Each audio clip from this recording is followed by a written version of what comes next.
আমের সিজন আসার পর থেকে আমার ছেলে আমাকে শুধু বলছে, মা কবে তুমি আমের আইসক্রিম বানিয়ে দিবে।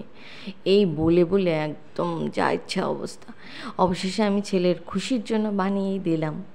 নিজের বানানো আইসক্রিমটা খেলাম, আমি নিজেই অবাক হয়ে গেছি, এত টেস্টি হয়েছে। চলুন আজকে আপনাদের সাথে সেই রেসিপিটা শেয়ার করব।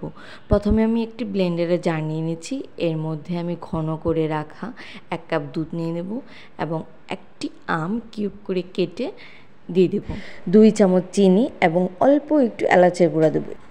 এখানে আপনারা চাইলে এলাচের গুঁড়ার পরিবর্তে ভ্যানিলা এসেন্স অথবা ম্যাঙ্গো এসেন্স ব্যবহার করতে পারবেন। এই তো সমস্ত উপকরণগুলো ব্লেন্ডারে ব্লেন্ড করে নেব। দেখেছেন কি সুন্দর স্মুথ একটি ব্যাটার হয়েছে। এবার আমি আইসক্রিমের জার নিয়ে এর মধ্যে ঢেলে দেব। 1 কাপ দুধ এবং একটি আম দিয়ে আমার এখানে 4টে আইসক্রিম হয়েছে। এখানে আপনারা কম বেশি পরিমাণটা ইউজ করতে পারবেন। এবার আমি আইসক্রিমের জারটাকে ফ্রিজে 6 ঘন্টার জন্য রেখে দেব সেট হওয়ার জন্য। আমার ভিডিওগুলো যদি আপনাদের কাছে ভালো লেগে থাকে অবশ্যই একটা লাইক কমেন্ট করে জানাবেন, শেয়ার করতে ভুলবেন না, আমার চ্যানেলটিকে সাবস্ক্রাইব করে দিবেন। এই তো দেখতে পাচ্ছেন আইসক্রিমগুলো একদম রেডি। কি ইয়ামি হয়েছে বলুন। আমার ছেলে তো খুশিতে সে কখন আইসক্রিম খাবে।